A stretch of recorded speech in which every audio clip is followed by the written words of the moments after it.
Alright, so for this next one, we're going into kind of familiar territory, but also kind of not familiar territory. It certainly has the essence of another subgenre of horror, especially with the person that brings it to us, with Romero. But talking about these two movies, the first thing to note, I guess, is I did see the remake when it came out in theaters in February of 2010. And I remember having, like, I really didn't know much at all about Romero's movie. Just the fact, pretty much just the fact that it existed and that Romero had done it, and that this one was a remake of it. But I hadn't seen, and the things I had heard also, people who were even like huge fans of the genre were just kind of saying nonchalantly that it was kind of underwhelming and it wasn't really one of the more beloved movies of Romero's lineup, or just kind of the genre or subgenres lineup in general. So after a while, I kind of just forgot about sort of either one. Like I did feel like I liked the remake when I saw it, but it also did feel kind of fleeting, which probably isn't helped by the fact that when I did see it in the theater, the girl I was with, we had just seen another movie right before it, and she kind of decided at the very last minute that she wanted to go to this too. So we ended up missing like the first 10 or 15 minutes. But I remember walking away from. Otherwise, apart from that, I remember kind of coming away from the movie positively. And that was another thing. Also, was I think my expectations for it were kind of low at the time, because this was 2010, where we were kind of like, I think The Walking Dead was probably just coming around, maybe. But even like by the time The Walking Dead like was starting, it felt very much like we were getting a little zombied out, and it felt like a very sort of tired thing by that point. So there's the argument, I guess you could make, of does it qualify as a zombie movie? Because the thing about it is that, well, it does certainly have these vibes. It is, the original movie was more like Romero taking a little bit of a detour, but you could still see him working at his strengths. Where it's like it had the vibe of, like Night of the Living Dead, or what would eventually become Dawn of the Dead a few years later, like 5 years later.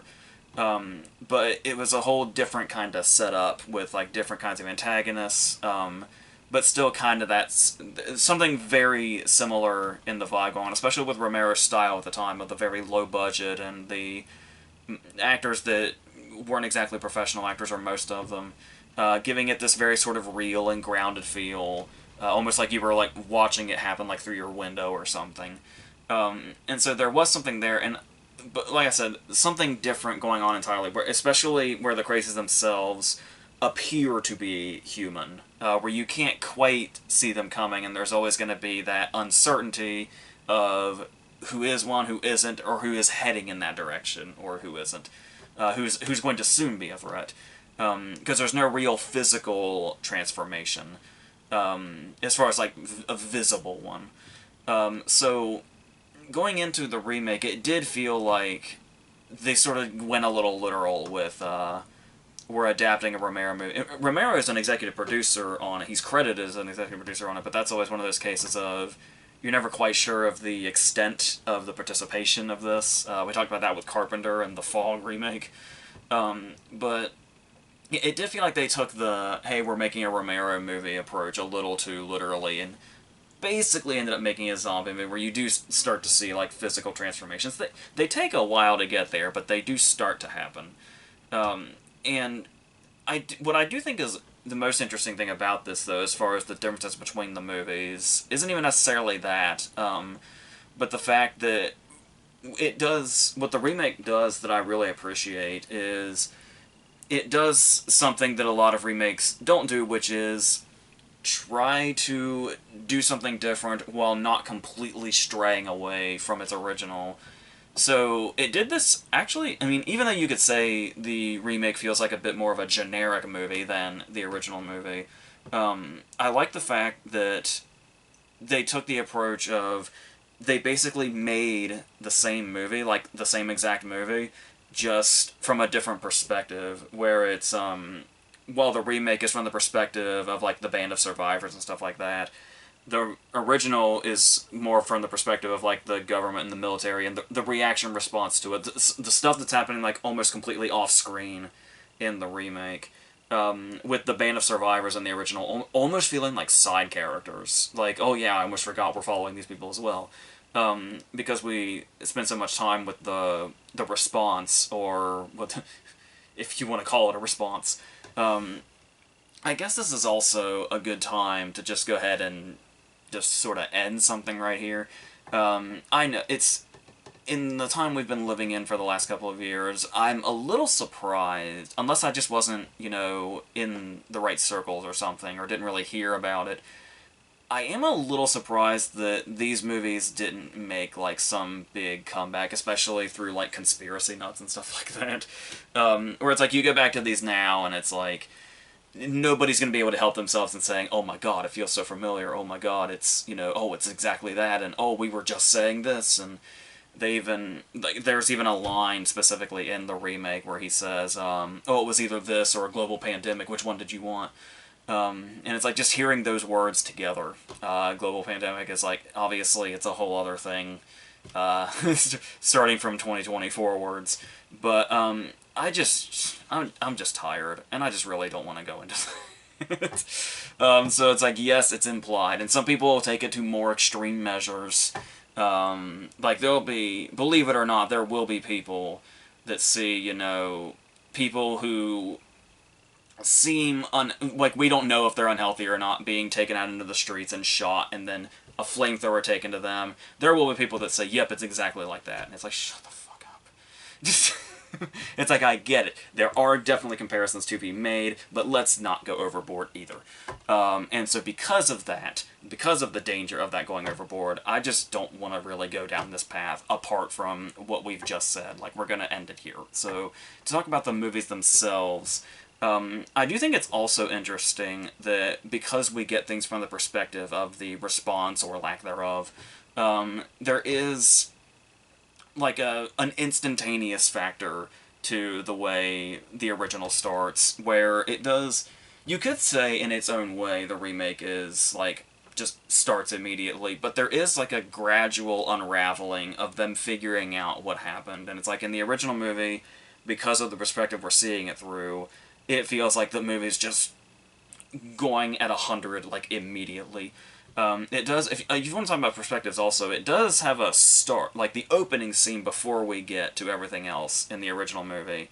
There is something I feel like that's effective about starting from the perspective of kids, seeing this and seeing, like, the mother, murdered in the bed, and the dad going insane and ripping things apart. And it's like, to start us off with that, and to kind of, like, there's something effective about putting us in that confusion and that fear that a child would have, because they're obviously confused and filled with fear because they're children witnessing this insanity happen.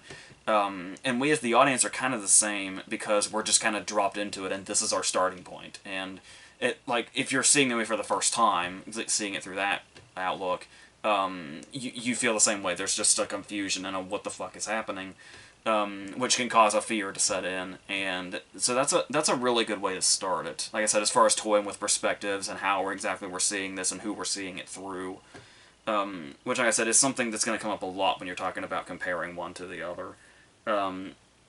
So what's interesting also is talking about the approach of, is it a zombie movie or not, and like, are you going to treat it like a zombie movie? I do like the way the remake starts with the scene on the baseball field, and it does have very much that feel of like how unceremoniously Night of the Living Dead began, which is what makes Night of the Living Dead's opening so terrifying, is that it's just so unceremonious, where it's like, the brother sees the guy walking in the distance that doesn't realize is going to be the zombie that's about to kill him, and he just says like, oh, here's a guy, just thinking it's a random guy. And the same thing, kind of, when we see Rory walk onto the baseball field with the shotgun, and the way he, like, kind of comes in from the distance, and it's like this sort of faraway shot, where you get the sense that something that might look normal from a distance, minus the gun, is just somebody just walking in here that looks normal, that somebody would know, that the town knows, and that's kind of where the chaos begins. And obviously, it may not be a surprise, if you're familiar with these movies, but I do just also want to say up front here to forgive me if I might overuse the word chaos when talking about these two movies, because it's probably going to come up a lot. Where there's not really any other word I can think of. Sometimes we just kind of get to that point, and it's the way the movie handles it that I find very interesting, and the different approaches to how both movies handle chaos. But yeah, we were talking about how the instantaneous nature of the original. The remake does have, like I said, this sort of gradual thing where we see, like, the mayor's refusal to back down on cutting off the water supply and that whole thing. Where it's like we're getting kind of Mayor and Jaws kind of vibes going on.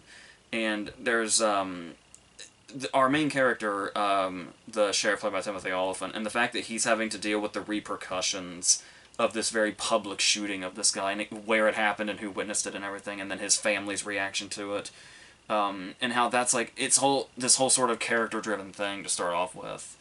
Like I said, which is interesting also because the survivors feel like such side characters in the original movie, so we don't really get much of that. We do get enough in the original movie that there is a tragic nature to a lot of what happens to them as it goes on.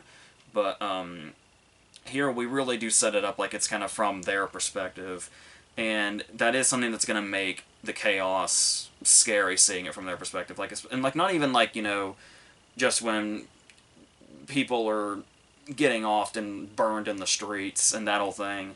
But like just sort of the white noise in general of like the big crowd scenes, like when they first get to the school and there's the moment where they get like separated, and it's like there is, after she sets off the sensor, and it's like the fact that they've taken the time to really set them up as a very loving couple, which is something that's going to be consistent throughout the movie with their characters. That's something that I really admire about the remake also, is that it never, it always comes back that this is a couple in love and this is the situation that they're dealing with together. And it doesn't make one or the other one singular hero and the other the person that's basically tagging along. They do kind of feel like one unit as they're going, and the fact that they get separated so early on is this moment of, it feels like it puts you in there. And I was talking about that there is a difference, especially between these two movies, when you're talking about things feeling real versus things feeling more sort of cinematic. Like I said, with a Romero movie, it's like you're basically watching through your own window and looking outside. The remake is very well made and also very cinematic, especially for the kind of movie it is. It could have been very lazily made, especially with, the genre kind of feeling as played out as it was, as far as, zombies go. But it's very well made, which is a little surprised. I hate to do a backhanded compliment here, but it's a little surprising how well made this movie is when you look at Breck Eisner, the director's filmography, where he did Sahara with McConaughey, and he did The Last Witch Hunter, the Vin Diesel movie. This fell right in between those. But he also did some episodes of The Expanse, I believe, which I haven't watched, but I've heard really good things about. But here he I feel like he really went all in on this, at least as far as a visual outlook, the way they do some of the opening scenes, when the wife of Bill goes into the barn and then comes back into the house, and the way this scene is built up, and all the imagery looks so big. And then there's the moment where he sets the house on fire, but the house completely engulfed isn't revealed until it's in the windshield of Oliphant's car. And just choices like that. Even the baseball game at the beginning, where the camera's kind of moving a lot and we get zoom-ins, and typically that would feel, especially in an opening scene, that would feel pretty obnoxious. But it does feel like, what I actually like about that, and opening the movie with that, is the fact that, like I said, there is a gradual nature to how the events unravel in the remake. But the way the baseball game, this very innocent event before everything goes off, is shot, gives you this vibe of, even though this is, a normal event and everybody's here just living their lives, that something's already up.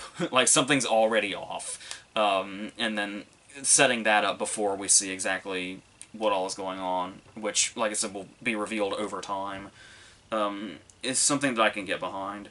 And sometimes the way they use sound also or even more so silence. The moment when they're sitting outside the burning house and Bill starts whistling while Rhoda Mitchell's like screaming at him, like, "What have you done?" And I love when, like, Bill whistling could just be something like, oh, they're trying to say, oh, how scary or whatever, or oh, how creepy or whatever. But the way all the audio goes out except for his whistling, I feel like actually really amplifies that moment up and takes it beyond just a director trying to seem, oh, how creepy or whatever. Where you can sort of see through a director's choices in a horror movie a lot. It's always like he kind of sets that up, but then there'll just be one more tweak where it'll be like, oh, that's an inspired choice to go into this scene. So there's that, and also just sort of the emptiness of the town in general, where it does kind of have this sort of apocalyptic look to it. I guess this very 28 Days Later thing about it, and Lynn Lowry herself coming out on the bike, and that's a really good use of a cameo.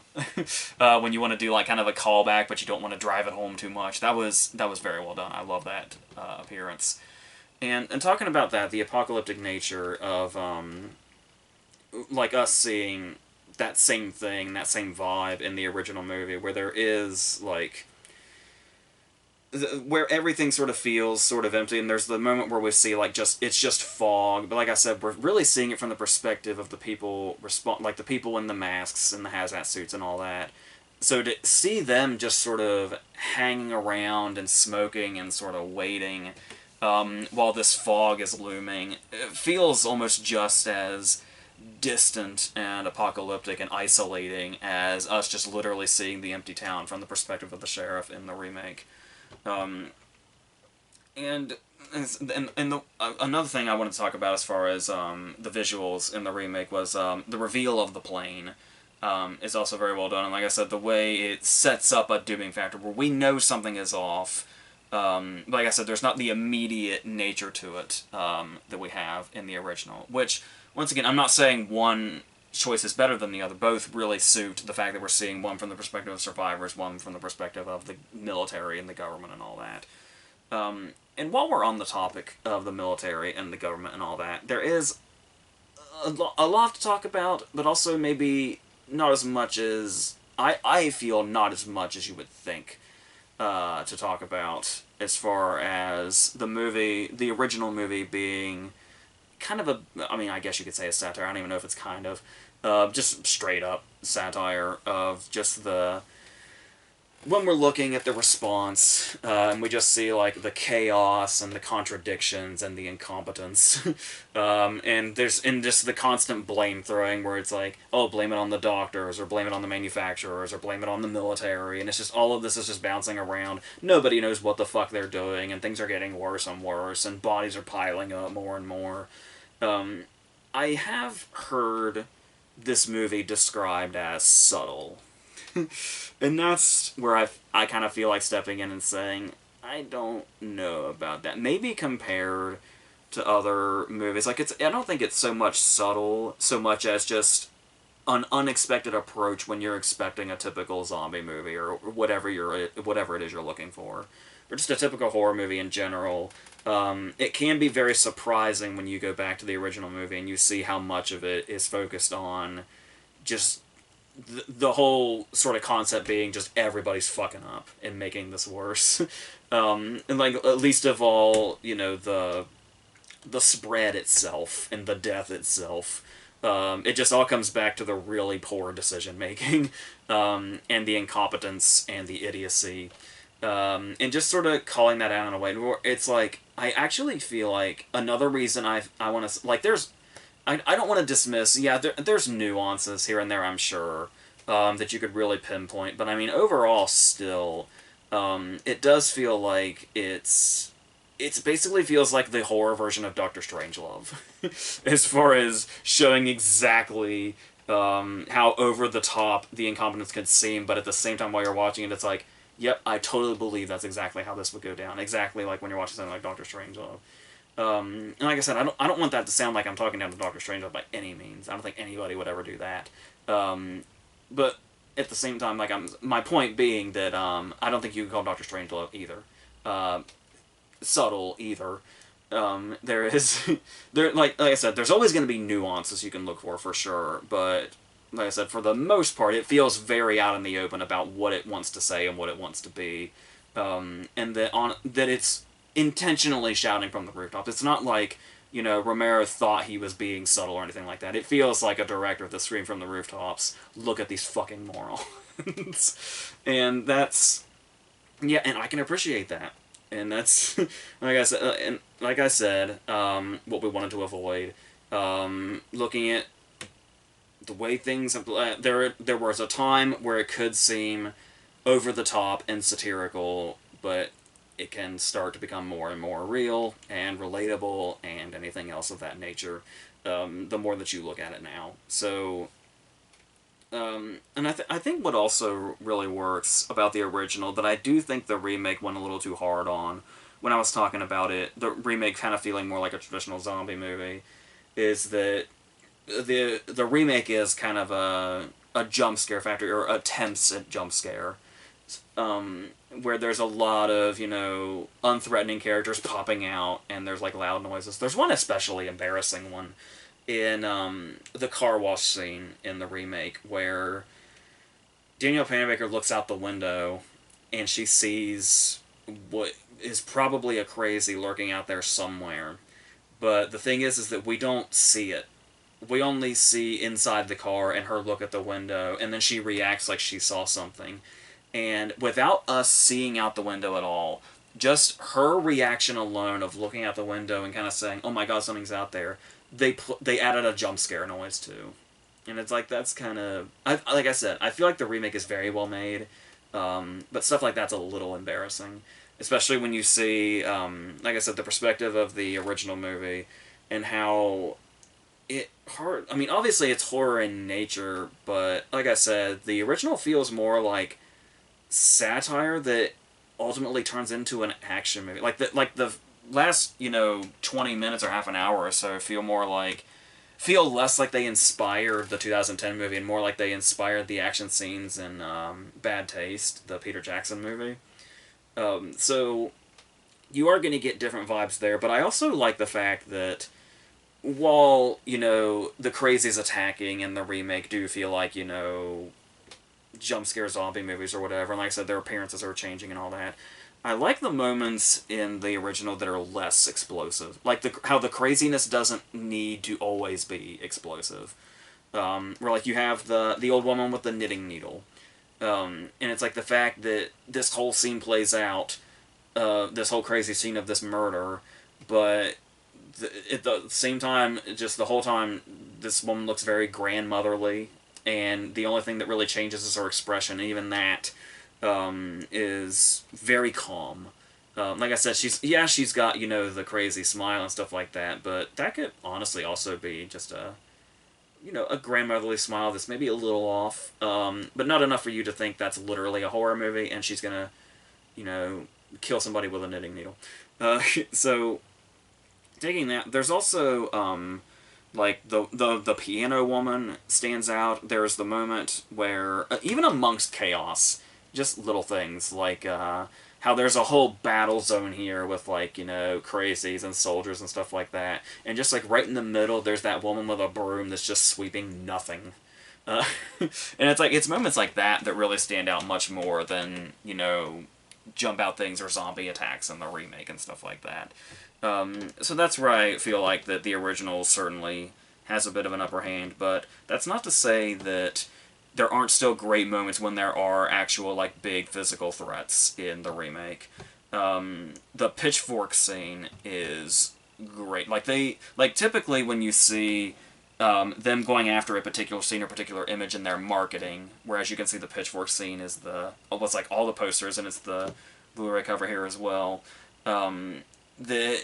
Sometimes it feels like they might be overselling a moment. Like, it feels like 9 times out of 10, when a movie really banks on a particular scene to the point that it's the face of the advertising, it ultimately ends up being sort of underwhelming. And it's like, the pitchfork scene earns being essentially, like, the actual poster child of the movie. And just, like I said, just in general, the controlled sort of chaos there, where it's like, it's something as simple as, you know, him stabbing these people with the pitchfork, but the random nature of it is terrifying. The build up and the anticipation, like from Daniel Panabaker's perspective of is he coming for me or is he not? And then while all this is going on, there's enough chaos enough with this random nature of who's he going to stab next, there's this person convulsing next to Radamacher just through the whole scene, and it's like you just get this sense of chaos in any moment. Where it's like even when something has clearly taken the foreground here as far as what the threat is, just everything feels like out of control constantly, which I really love about that scene. That's a very well done scene. But then we also have the moment where he's, you know, where it starts off with him being pursued by this surgeon with this saw, and then after he's taken the surgeon out, the saw is still coming after him, just out of control by itself. And that's not even something being affected by anything, that's just unfortunate circumstances. And luckily Russell was there. And there, I guess we can also talk about the car wash scene in general, because I still to this day wonder if the car wash scene works or not, or if it's maybe a little too absurd. And I don't think it's taking...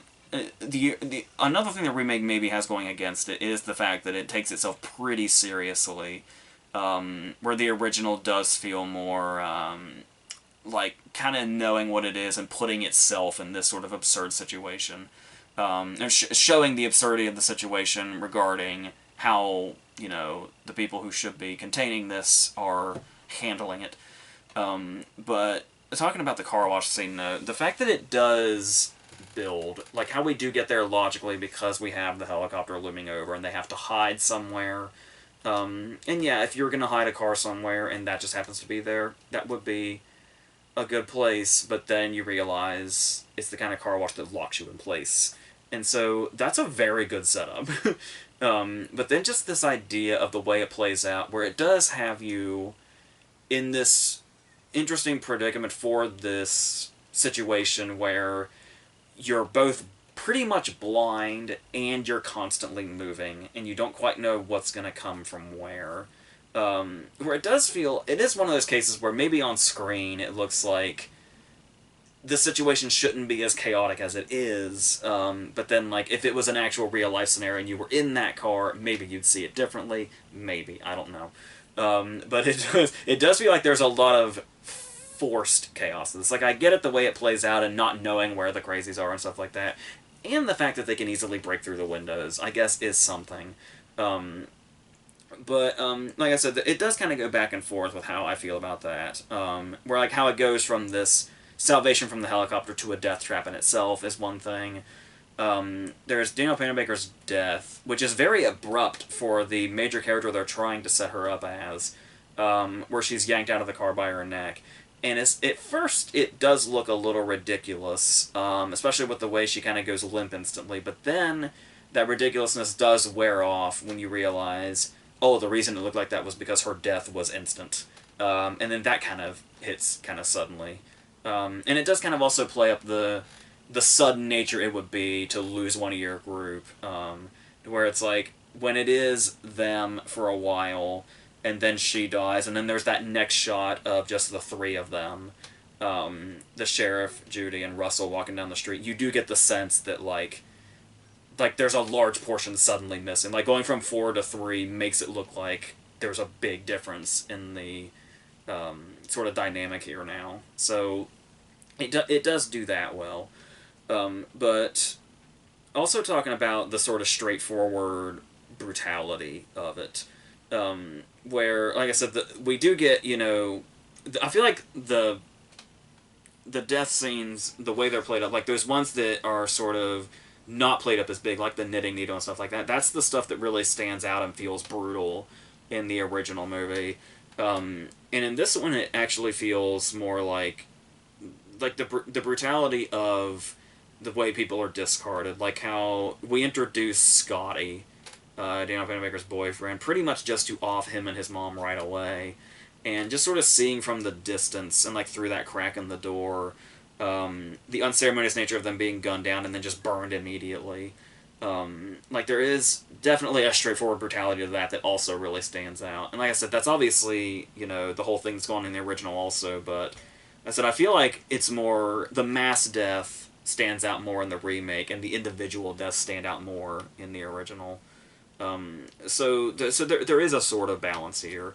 And like I said, the individual deaths really work because you can feel them, and you feel like, you're seeing a character in just the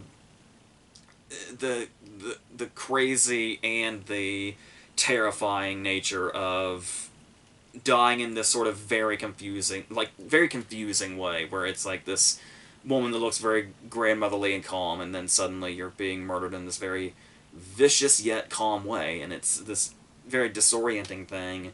But then there's also just the nature of seeing people die en masse, which is something that the remake does a lot, especially when Judy finds all like the burned bodies later, and it's this big dramatic reveal. I do feel like they find a nice balance there where, like I said, by taking two different perspectives, they're able to be effective in their scares and the way they show off the death and the destruction accordingly in those two different ways. And as far as like individual characters that we stick with for a little bit, like I said, the characters we do probably get a lot more attached to in the remake.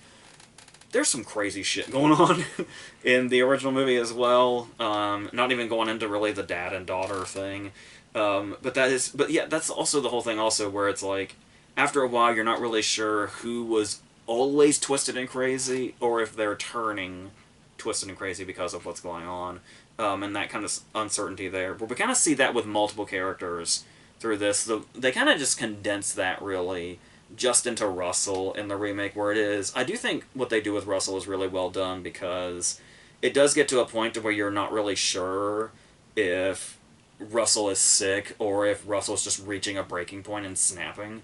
And the way they kind of go back and forth, where it kind of looks like one, but then it also kind of looks like the other, and it kind of goes back and forth, and you're never quite sure up until he comes to the conclusion that he is sick, that you're not sure which one happened to him. And the fact that him getting sick and becoming one of the crazies versus him being normal and just reaching a breaking point and just going insane, himself naturally, organically, both seem equally likely by the time we get to this point in the movie when Russell starts to go off the deep end and get very trigger happy. So I thought that was really well, and a very, very good performance from Joe Anderson to play that up also. Kind of giving him this very unpredictable nature. And then here we have the scene with the dad and the daughter. There's also, obviously both movies have a pregnant character named Judy. And there is the moment here that actually kind of sets up the remake in an interesting way, where they do set up, obviously there's multiple stakes involved here, but like when you're talking like individual characters, how upping the stakes on Judy and the two of them as a couple, making her a pregnant character. And so when we do get to this character's fate, there is like it's a genuinely very sad scene and very tragic, despite the fact that we didn't spend as much time with the characters as maybe we could have, to make these scenes just a little more effective. But there's still definitely, the tragic nature is definitely in there with the characters, and we do feel it, despite all the other chaos going on.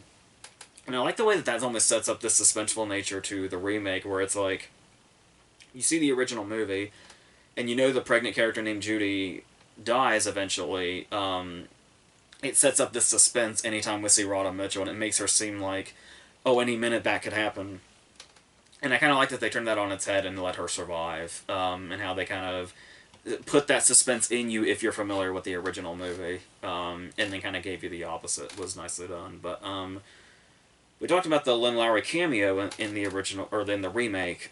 So her in the original movie, like you talk about her kind of being a cult figure in the genre, and I feel like just you could get kind of insane that she's not more of a well-known name. And even if she wasn't in like movies that have some massive mainstream sort of attention to them, you would think her final scene where she just plays perfectly unhinged. You would think would have been a star-making performance for anybody. But it's like, if it's... I suppose when you're in this genre, being a cult figure is probably just as satisfying as being like a mainstream star. Maybe not monetarily or anything, but as far as the respect you're going to get from the people that you want respect from, this is how you do that in the horror genre also. So, I guess as far as the soldiers themselves are portrayed, where it is like this sort of faceless force throughout, and it's like they're so unpredictable and reckless, and that's what makes them terrifying. Despite what else is going on here with this whole outbreak, but obviously, kind of, if I remember correctly, kind of coming from two different perspectives. Like one being like this, bacterial weapon, and another being a vaccine and stuff like that. But there's still this terrifying nature of these people just sort of being this faceless force and just wiping everything out without really like we were talking about nuances before, and it's like it almost kind of seems perfect for both these movies to not be particularly subtle, because the characters whose job it is to respond to this in what you would think would be a careful manner do not know what nuance is and will just plow through. So there are these moments where they do get humanized in both movies. Like we get the one guy in the remake that they sort of trap in the barn, and the fact that he says, like, I had no idea we'd be killing unarmed people and just, wiping everything out. And we get that moment where he doesn't rat them out, which is nice. And here we get those moments where, like I said, we really get to see them in fear in this one, like multiple times. Like the guy that gets killed with the knitting needle, or there's the soldier towards the end that's like we get to see like really nervous and like spooked when he's like walking around the house or wherever.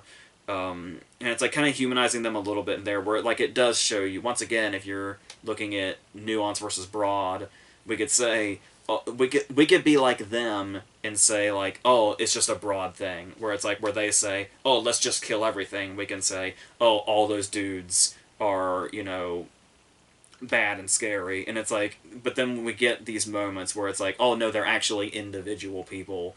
Some of them are insane. Some of them are like, let's wipe all... Probably most of them, actually. Most of them are like, yeah, let's wipe everything out. This is what I signed the fuck up for. But you will have those ones, like, the guys that get genuinely scared being put in this situation, and the guys that, will not rat you out and will have that moment of, this is not what I signed up for at all, versus the mass groups of people that probably did sign up for this. And yeah, we kind of talked about the action in this one, and yeah, this one does kind of like reach an action climax eventually. Kind of a more, I don't know if I want to say downplayed one, but like I said, there's a whole chunk of the original movie that just kind of feels like an action movie after a while as we get closer to the end. Whereas this one's just more of like kind of the final moments of the climax before we get to the explosion. Like I said, this very big cinematic explosion. Where it's like, and I love the delay too, where like there's the countdown, and then we're not sure if it's like, there's like this confusing spot of like, is it going to go off? Were we all duped? What's going on? And then we get the massive explosion that wipes everything out, which is also very well done. And like I said, the fact that we have our remaining survivors that we've really grown attached to. I love the moment right before the climax when they're just sitting at the gas station, and the sheriff basically comes to the conclusion, like, if you just want to sit here and die, then I'm just going to sit here and die with you, and that'll be what happens. And it's like I said, it's not like one of them feels like more of a hero than the other. It feels like they're kind of one thing, and that's how they view each other also. And so the way that carries out to this sort of emotion factor where it's like, we're just as relieved that they got out as we were sad that, Judy's outcome and stuff like that in the original movie. And then that brings us to like the very last moments, where this is going to be a continuous thing, naturally, because that's how most of these movies go. So, I do think there's something about, like, there's an unfinished feeling to the end of the original movie because it's like, well, we've dealt with this, now we're going to deal with this, and that's pretty much where it goes. And there's something very organic about that, where it doesn't feel like the movie's saying like, oh, this will go on forever, how terrifying is that? It just kind of feels like we're getting like a snippet of a bigger picture, and the movie just stops when it needs to, which is why I like the ending of the original movie. And I especially like the ending of the original movie more than I like the ending of the remake. Because, like I said, while they handle that well, and it does feel like it's set in this very real world, in this real situation, like I said, the remake does feel very cinematic in nature compared to that.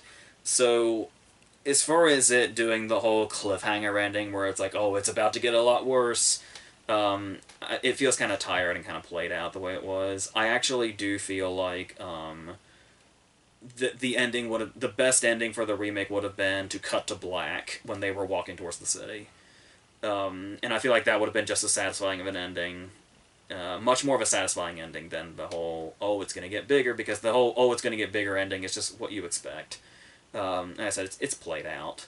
And like I said, the original ending did that enough to where it was, like I said, so organic about getting from one place to the next and going to one problem to the next and just sort of stopping. There is actually something a bit more dire about that also, where it's not in your face about, oh, it's going to get worse. It's just like, and we're going to continue. Is how the original movie ends. And this one's all like, you know, and there's that mid-credit scene that we really don't need. And it's, yeah, I would have much preferred the ending of the remake just be cutting to black when they're walking in the cities in the background. And like I said, you could have done, you know, an optimistic ending, while, like I said, I'm certainly not against, you know, more foreboding endings like the original, but it's just a matter of how you execute it, and that's how I feel about that. That would have been a very well-executed, optimistic ending if it stopped there, but the threat continuing just feels tacked on, unlike this, so nothing feels tacked on about the original's movie and its conclusion, so I think that's pretty much what all I have to say about these. So, talking about, you know, having a preference between one or the other, I'm definitely much more likely to rewatch the remake, just because I think it's just that cinematic nature to it that really stands out and how well made it is, having a great cast and great performance and stuff like that. And I do get, while the original movie definitely has merits, no doubt, I actually get why I feel like a lot of people are very dismissive to it, especially people that are fans of the genre. Like, I get it. And I get why when the remake came out, I just wasn't hearing a lot about the original movie. And there wasn't, like, a lot of people going after the remake for being too much of a disservice to the original. Because I feel like the remake is pretty, at least from what I've seen, the remake is pretty well liked by fans of the genre. So, and from what little I've heard from people that do like the original movie, they like the original. They like the remake as well. And like I think a lot of that is chalked up to the fact that the remake did the smart thing of making the same movie, but taking it from a different perspective and kind of doing it in a bit of a different way. Like I said, maybe a little too much of a straightforward zombie movie, but without, you know, the sort of subverting and the, you know, tongue-in-cheek nature of the original movie and the satirical takes in the original movie. Do feel like they're missing, and the movie does take itself too seriously, but I don't know, it's still probably the one I'd come back to first, and it's the one that kind of draws me in more. And like I said, I'm one of those people where it's like, it'll be the characters that really draw in, and so that's probably, the fact that the remake focuses so much on its characters are probably probably a big part of why I find it easier to come back to and easier to get sort of invested in and stuff like that. But that's not to take away anything from the original. But like I said, I do get people not being into the original. I get it, but there's definitely something to that as well. Like I said, even if it's not subtle, but like I said, I don't think subtle was the point. I think some people kind of misuse the word when they're looking at this movie, but also compared to other things, sure. Like when you're not expecting a horror movie to take as satirical approach as this does, then I can probably get where it might kind of throw you off and be like, oh, that's completely unexpected in nature. So, yeah. So, I guess that's these. So the next thing is going to be, I believe we're going to be going to the 60s and the 80s. I think that's the next one on the roster, and then we will continue. I'm doing a lot of catch up on the remakes here, and then once we finish those, we'll be going into like regular verses and a TV series, a mini series to follow that, and my brother and I are doing another franchise video that we've already shot for the 31st, and there'll be awards stuff and all that other stuff, the movie club stuff, all that. So until whatever the next thing is, I think that's it.